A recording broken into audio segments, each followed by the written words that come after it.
Can we view prosperity as bringing love to life, an intention and a discipline of finding how we can spread, amplify, and find ways to exude love every day?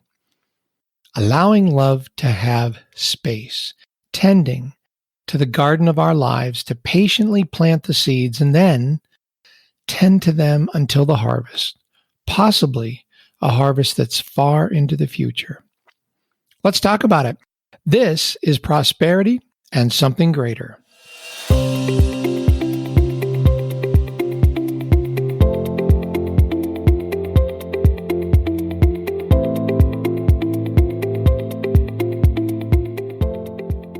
My guest today is Sharon Lopez.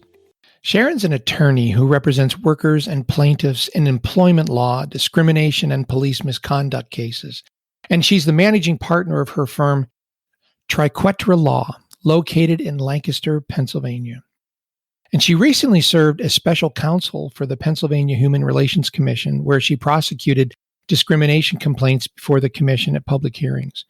And she also served the largest statewide bar association, the Pennsylvania Bar Association, as its 123rd president, where she was the first Latina president, first president who is also a mother, and is the first ex-full-time legal services attorney.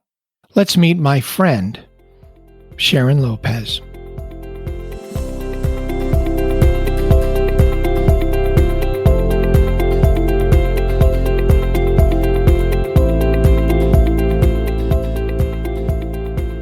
Well, hello, Sharon. I have been looking forward not only to seeing you after, it's, believe it or not, Diane and I have been out here for 5 years.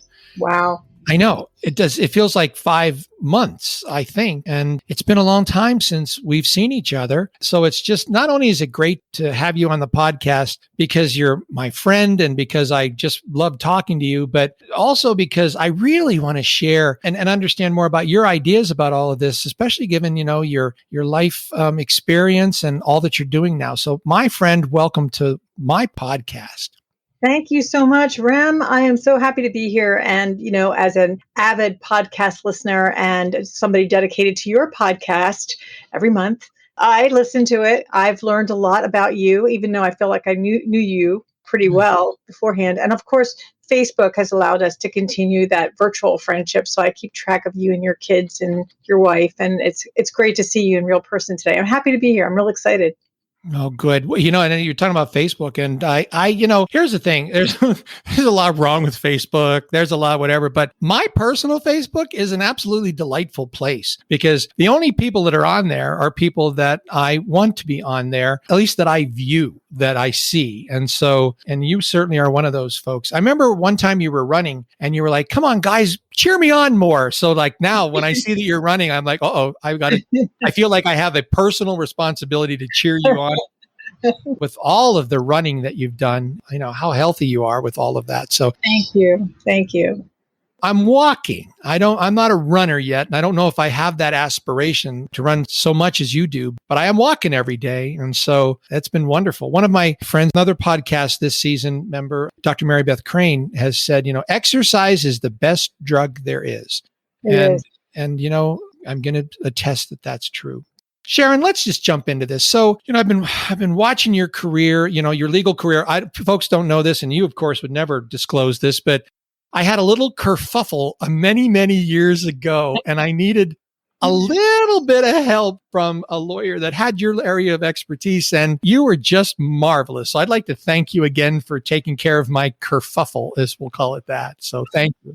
Your kerfuffle has been a wonderful payback all the time. I think about you when I think about that kerfuffle, and I also think about how other people really, you can be on the brink of doing some seriously wonderful things, and then somebody comes along and puts a roadblock in your way, and it's just wonderful to have that magic wand of being an attorney and making things better. So I'm glad I was able to be there for you. You were really, really there. And it's actually a really positive memory across the whole thing, especially the outcome. But so let's just say this. How do you define prosperity for you? That was easy. When I saw that question, I immediately thought of the 4-letter word love. Mm-hmm. To me, prosperity is about bringing love to life. It's about making sure that you spread the love, that you amplify it, that you find ways to exude it. And it's a discipline. It isn't just, hearts and fluffy things. It's about really being intentional. So to me, finding a way to find love in things is the way to prosperity. Absolutely. It's been a guiding measure for me. Am I happy? Do I feel loved? Yes. Those things go together. Can I help someone else feel better? Can I be tender and loving towards them? Yes. That is a way to do that too. So it's incredibly important. It also means keeping things out of my life that are negative, that don't make me feel loved, that don't make me feel like I can share love with them or that thing, trying to limit that exposure. And that's not always easy, especially this last year. Mhm. So, with the pandemic and all the politics and the rift in our country, it's been really challenging. But limiting that kind of exposure and allowing love to have a space is really important. So prosperity is love, just absolutely. I did not know I never know ahead of time what anybody's answers are going to be or what their thoughts are about this, but I know you. And if you would have answered almost any other way, I would have been really surprised, positively, pleasantly. But, not only do I know you personally, and I've been there beside you as you've really endeavored, you've maybe fought for, you've really worked to enhance all of that love in your life and your new marriage. Congratulations, by the Thank you. way, and your lovely relationship with your children. And I see that, and I see how you tend to it like it's a garden that you never ever take your eyes off of. That's a great analogy. And I talk about gardens a lot. First of all, I really detest sports metaphors. But I also think that, a garden is about teaching patience because nothing in a garden happens quickly unless you're looking to grow wheat, right? So you've got to prepare the soil. You've got to, plant the seeds. You've got to make sure they're properly watered. You've got to weed them. All that stuff takes time. And I actually refer to diversity and inclusion, the work that I do there, as making honey. And I start with the garden that has to have the flowers that the bees come to. You got the metaphor. So Yeah. it's a lot of work. And, I do see my life as being on that journey of growing the garden. And you don't always know exactly, what you're going to be growing. And I've done a lot of cliff jumping over the decades, but it's almost always been with the idea that I know I was going to end up being better off for taking a risk than I was before.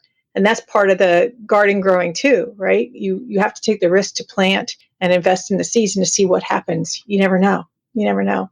And with this pandemic, Rem, oh my gosh, there's there's a lot of opportunity, I guess, for garden growing and for creating love opportunities, but it also is a very challenging time to think about what risk taking really is, and how you're going to nurture yourself, how you're going to create those spaces for love and opportunities for justice, etc. So, yeah, absolutely. I think the garden of love and the journey itself is really important. And when I started this podcast, it was really in the very first weeks of the pandemic, and we would refer to it a little bit, but we didn't know anything. This was March, almost a year ago now. And now here we are, almost a year later, with so much more understanding of what has all happened. And I always start in this environment we're in with the now almost 450,000 people at this point that have passed away. And it's always the first thing that I always think about. And we've had friends that have passed away and lots of friends that have recovered. And I know with my doctors that are all over the country in the last 3 or 4 months, I mean, the incidence is just, them being impacted by it or getting it or their staff, it's just gone up enormously. But the other side of this is what you're referring to is the silver linings that are in this are great, and they are many. And when you look at them, and like you said, that time for reflection, one of the things I've always said is the number one place I want to visit is my own home. And I've been doing it for a year now, and I found out that I like it a lot. Well, that's great. I think you're right, but I don't want to do the silver lining thing quite yet because I do think that one of the reflections I have about this time with the pandemic is that it's super hard for people like me who get energy from being with other people. Oh, yeah.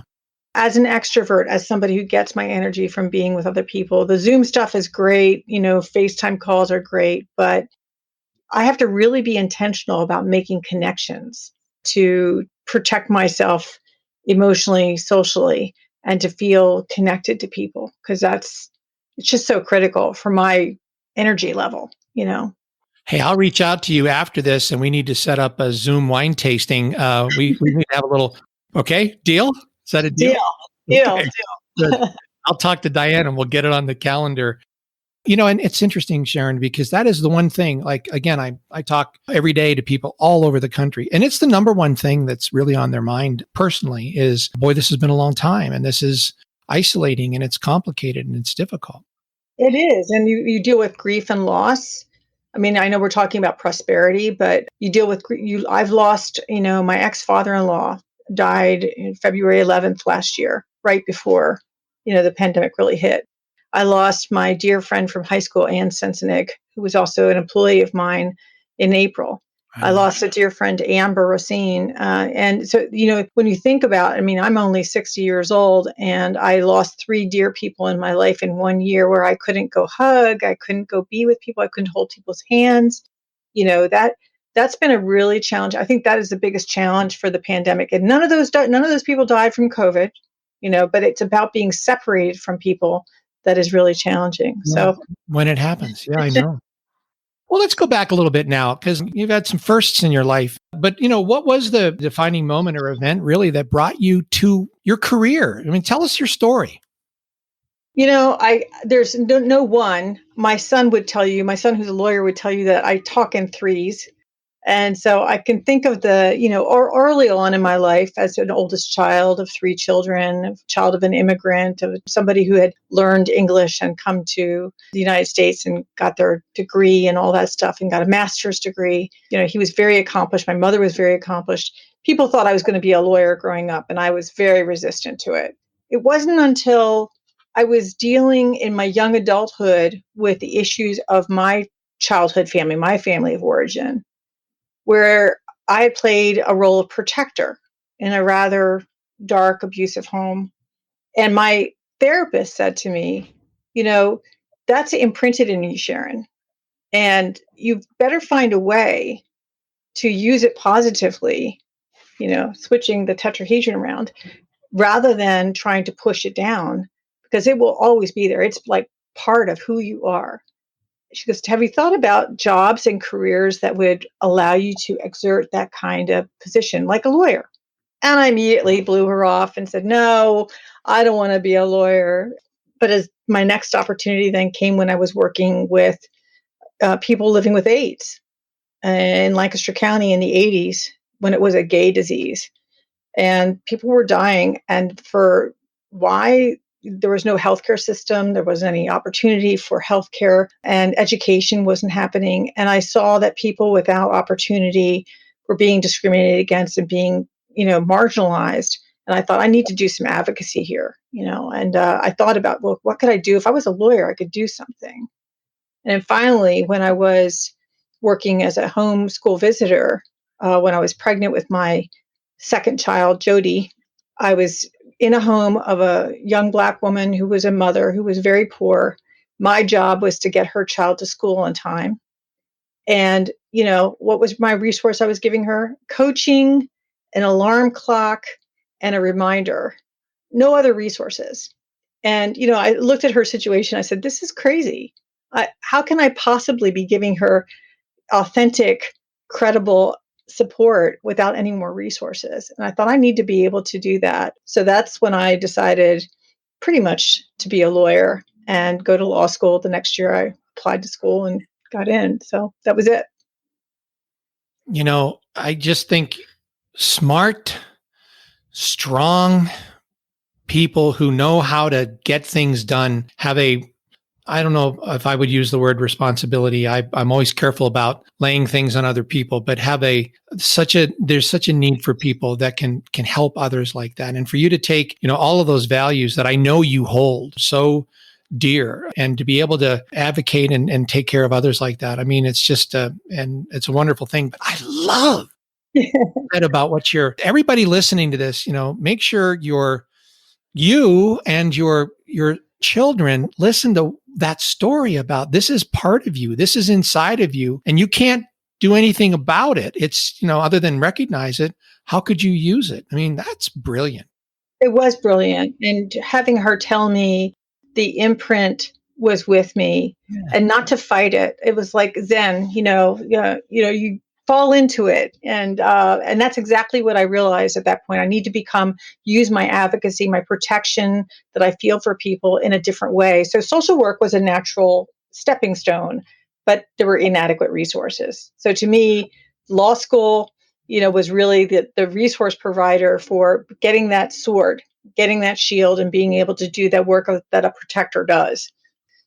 It just seemed like a natural thing for me, better than doing social work, better than being an administrator or an educator, which my parents were.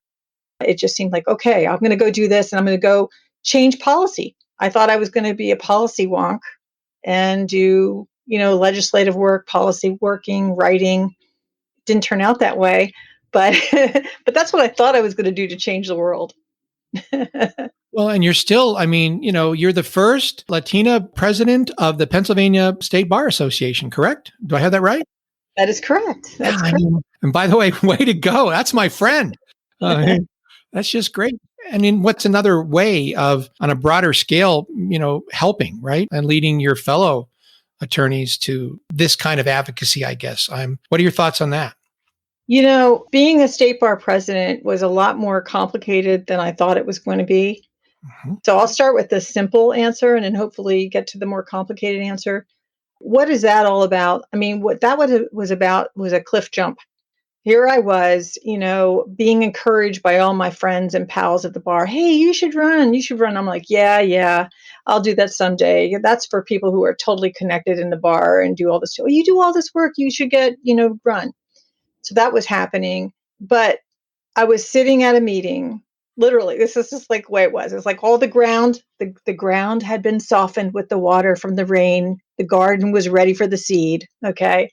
And one of my friends walks in, Jackie Martinez, and she says, Sharon, so-and-so is going to run. She's throwing in her hat to run. You really need to announce your candidacy. The time is now. And she was so direct with me.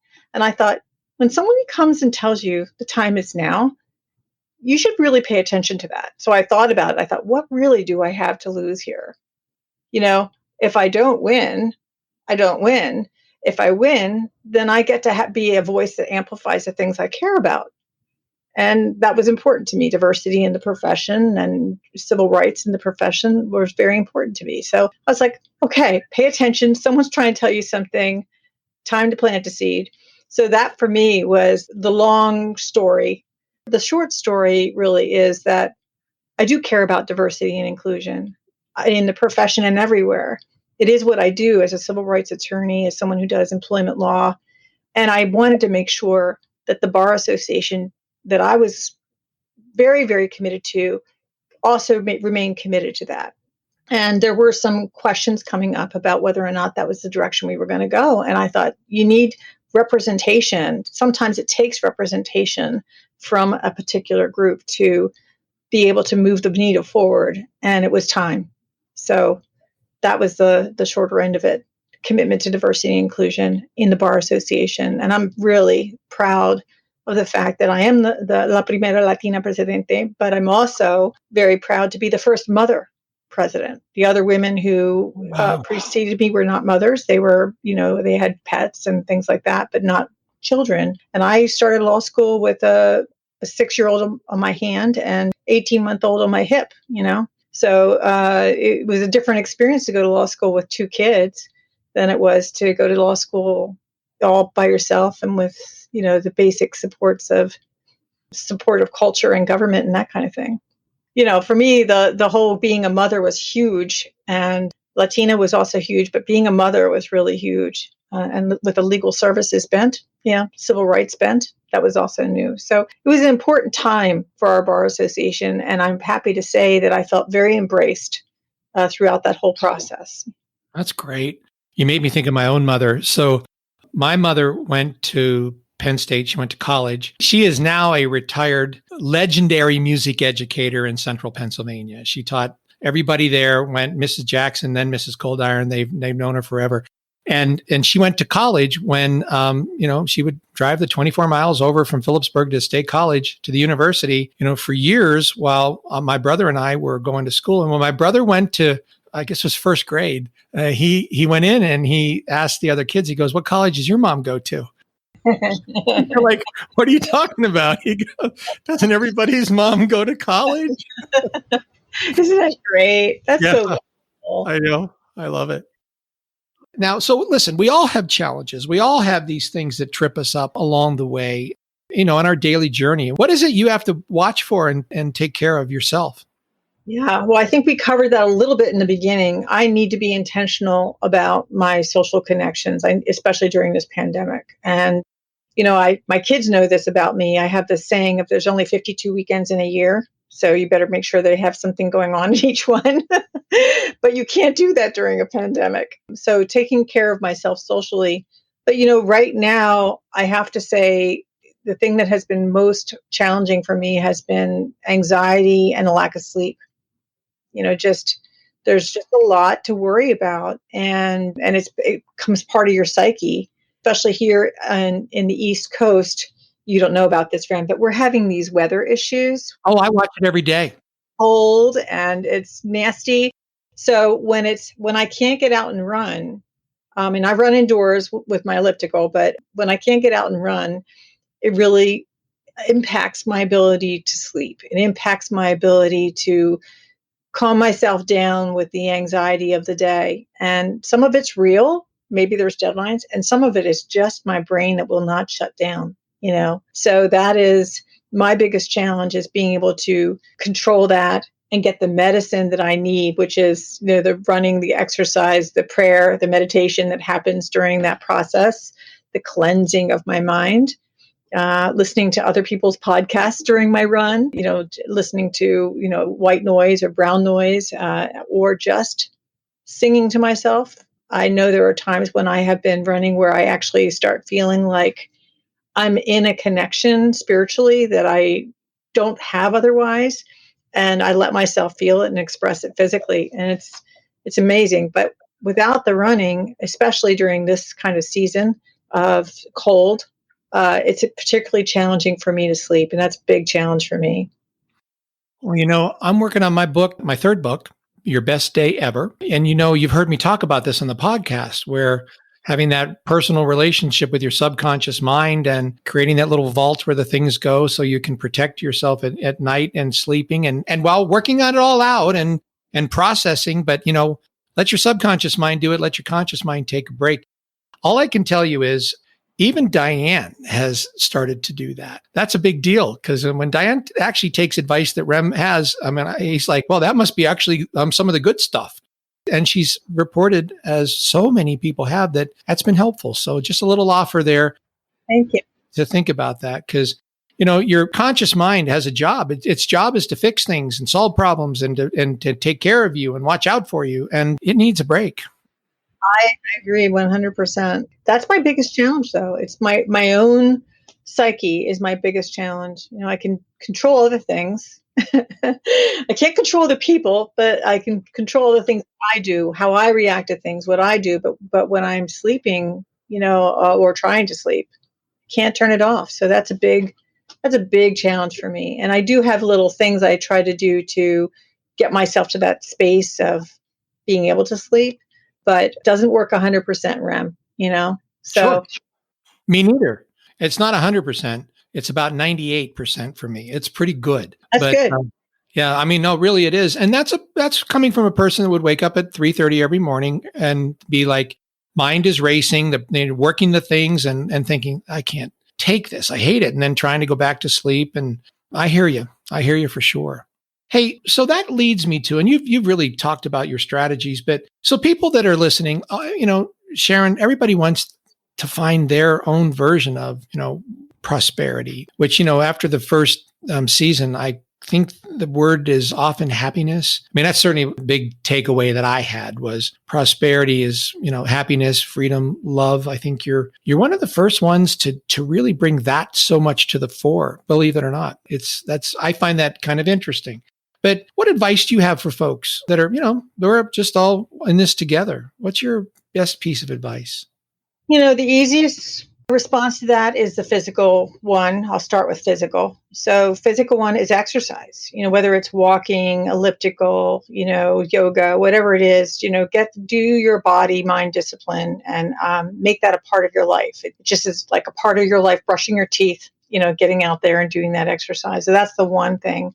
The other thing too is being truly flexible, in terms of trying to figure out other ways to take care of business, take care of yourself, engage in the things that matter to you socially. So obviously, I would love to hug you right now. It would be great to be sitting in the same room and doing high fives about different things, but we can't do that. So, the Zoom thing has to make it work. So rather than looking at, well, I can't do X, I try and figure out, well, I can do Y, and it's a first world problem, right? So I recognize my own privilege in that, and I want to embrace that.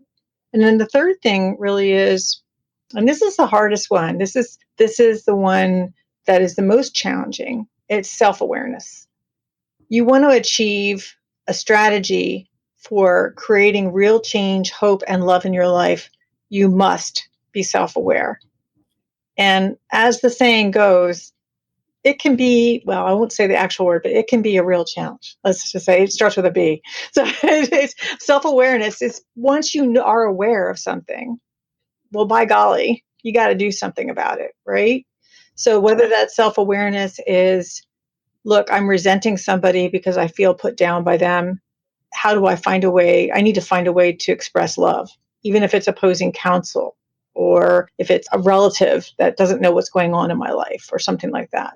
You need to figure out a way to be self-aware so you can respond in a way that meets them where they're at and finds a way to express love in the right way. And it's also self-awareness about what you can and cannot tolerate. Right. So you walk away from things that are violent or walk away from things that are not positive in your life, and you find a way to react in a different way. Turn off what you hear, figure out how to respond in a way that is kind. And as a lawyer, I tell my clients, when I'm engaged with opposing counsel, my job is to be courteous and professional. I advocate for the merits, not on the personality, issues that come up. But truth be told, Ram, that's self-discipline and self-awareness that I need to be putting into effect, because there certainly are times when I feel personally affronted and want to react with, well, you did X, or why don't you stop doing Y, which is not going to help anything. So, to me, self-awareness is really important. It's incredibly important with raising children, because your children are not your children. They are the sons and daughters of life's longing for itself. And though they come through you, they belong not to you. You can give them your love, but not your thoughts. And that's Khalil Gibran's, the prophet on children, which is a mantra I said to myself as a young mother when I felt impatient. But that, to me, being self-aware of, like, I'm really impatient right now, I'm feeling exacerbated right now, and figuring out how to calm myself down, that was a strategy that I found, repeating a poem that reminded me of the preciousness of the children that I had. And there's other ones that I do with clients too, the self-awareness of that. So it's a challenge, but it is a strategy for overcoming it. And it makes, I think, Rem, it's making me a better person. So every time I go through the effort to be self-aware, and then I take it to the next step of implementing something that makes me more connected to a person through love or thoughtfulness or amplification, then I am making myself better. It helps me. I'll just give you one example. During the pandemic, one of the things I've tried to do is send surprise birthday cards to people that I normally didn't send cards to. Just out of the blue, right? Maybe I saw their birthday coming up on Facebook, or maybe it came up in some calendar or a client or something like that. Send an authentic birthday card with a real personal note in it. And I would get messages back, thank you so much. It's really, it's really kind. Wow, that's really sweet of you. And of course, yes, it's kind and sweet. But I knew in my heart, the reason why I was doing it was because my self-awareness was that I need to show more love. I need to be giving love, spread that love, support that love by actually doing something, making sure someone else feels it. And it won't happen if you don't do that. So that was an intentional act on my part to make me feel better, and overcome the challenges that I have to deal with in terms of anxiety or feeling separated from people. Yeah, a friend of mine, Jay Henderson, who you heard in last season's episode, one of them, he said at one point, always take the high road, which of course he didn't invent that, but he said it really well and it really resonated with me. So I attribute it to him. And he and I talked about that. That is the most selfish thing you can do, is to always take the high road, because it's just so good for you. It's so good for you, isn't it? Yeah. Yeah. I mean, that's a self-care thing if there ever was one. And so is you're talking about the mind and the body and all that, which has always been my thing. That's been a challenge for me to finally get with it. And it's funny, when I started walking, which was really just last June 1st, it wasn't very long. It was in maybe July that we got some of that 112, 113 degree weather. And I always would walk in the afternoons. It's just what I do, right? And then it was like a Friday and a Saturday I did it. And I was really feeling sick. And I said to Diane, I think I might be getting heat stroke. And then Iris said, well, why don't you walk in the mornings? And right off the bat, my answer was, I'm not a morning exerciser. I don't do that. And that was my answer. And then a little later, I thought, why don't you do that? So the next day, I got up, and it's always okay here in the morning. And I've been walking every morning ever since. And I would never give that up now. It is such a beautiful way to start the day. Well, look at that. Your self-awareness about who you are. Like you were telling yourself, I'm not a morning person. Right. Not somebody who runs, or I'm not somebody who sends cards, or I'm not somebody who, thinks about things like this. Well, actually, we all are. It's a choice we make. Right. It's about the priorities we make. And I do think that those choices, when we choose to connect with people, and it's different for introverts, but especially for an extrovert, the choices we make to connect with people are really are selfish and are about preserving us. Mm-hmm. But it becomes more challenging when you're in this kind of situation where you're separated. And I have to say, the other thing I do for a strategy, and this is totally selfish as well, too, I love cooking. I think you've been to my home a couple times back in the day when you were East, and I love having dinner parties and I love cooking for people. For me, literally, food is love. If I cook you food, it means I love you.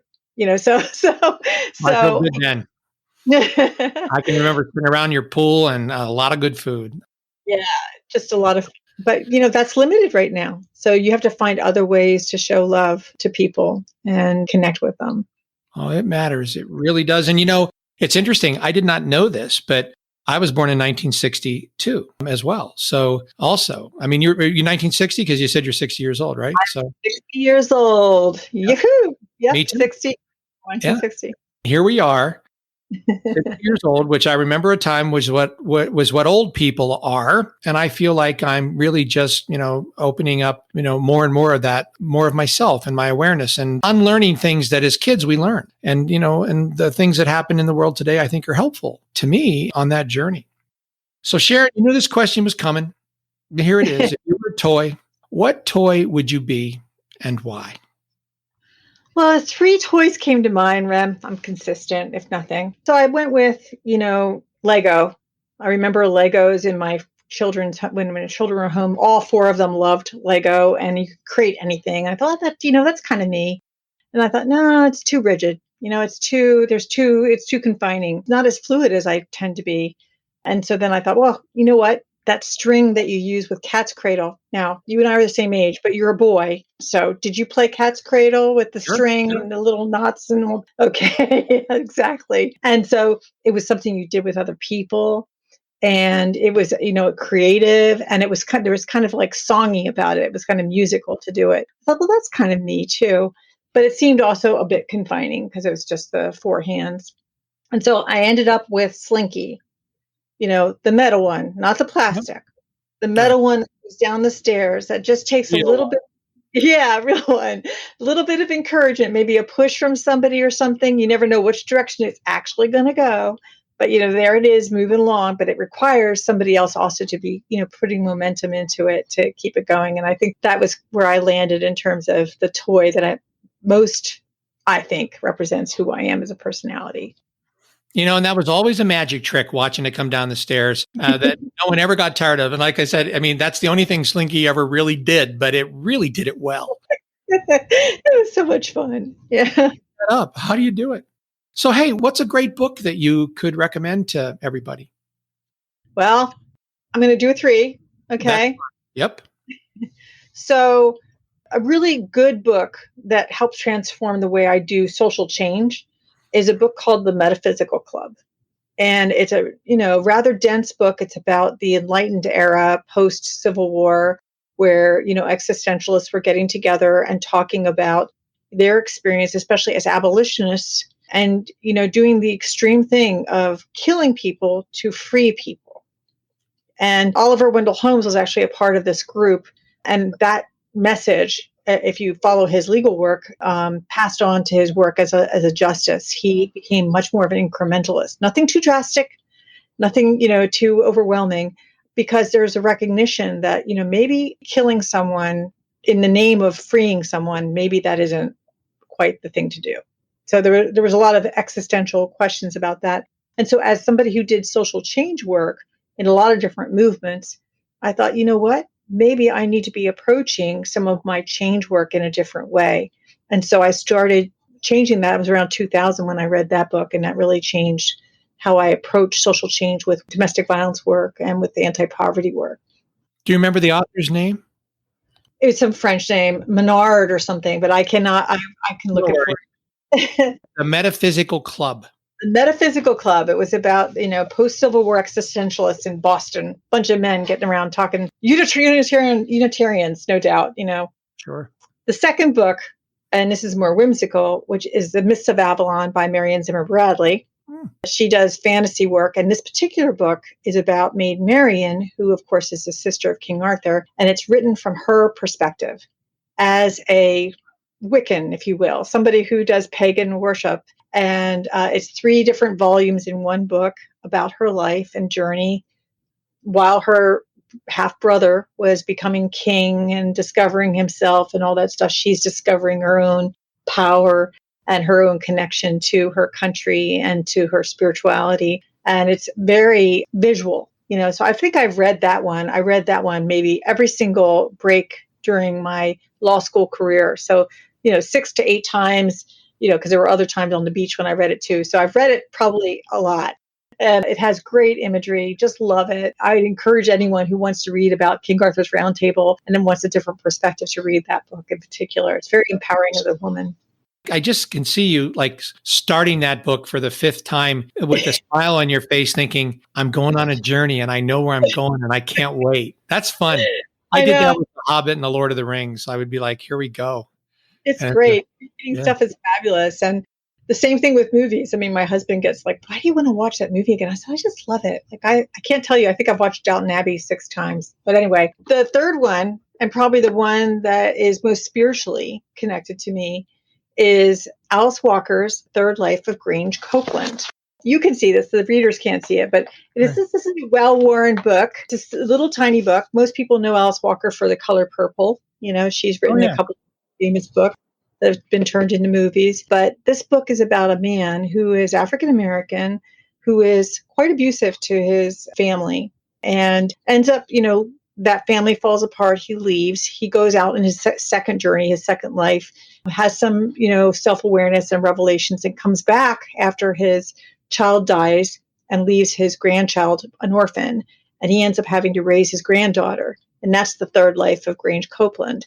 And so he has this sort of reckoning about who he was and who he is now, and how his bondage and his bonding others needs to be done differently. He needs to view it differently, change it. And then he goes through a metamorphosis through his third life. And to me, it's as a child from, as a survivor of a family that was really abusive, and being an advocate for people who are abused or who are marginalized, reading this book gives me a lot of hope.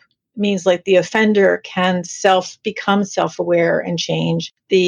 Someone can have a spiritual, metaphysical experience than say, I will change who I am and how I interact with others. And it can be done. So to me, this is like one of those books that's just such a quick, easy read.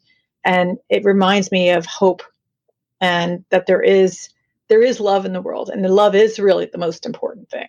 So. Well, that's beautiful. And just like you, absolutely beautiful.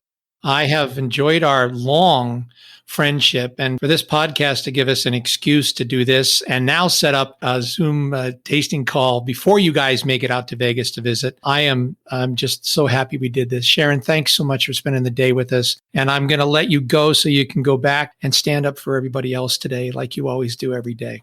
Thank you. Thank you, Rem. Blessings to you and to your family. See you soon. Tending to the garden of our lives to patiently plant the seeds and then caring for them until the harvest. A harvest that might possibly be far in the future. Allowing love to have space. Bringing love to life. An intention and a discipline of finding how we can spread, amplify, and find ways to exude love every day. I trust you enjoyed this discussion as much as I certainly did. Let me know what you think. You can send me an email at rem@toppractices.com. Prosperity is the entire focus of Top Practices. Most doctors are struggling with the business of medicine, and those that aren't truly understand that through association with other successful practitioners, they can take their success to the next level or something greater like prosperity. Prosperity in business is a function of mindset, marketing, and management, and that's our mission at Top Practices. You can find out more about Top Practices, our marketing and management programs for doctors, our workshops and annual summit at toppractices.com. Until next time, this is Rem Jackson. Smile when you wake up, and then have a really great day. Your best day ever. Nothing is more important.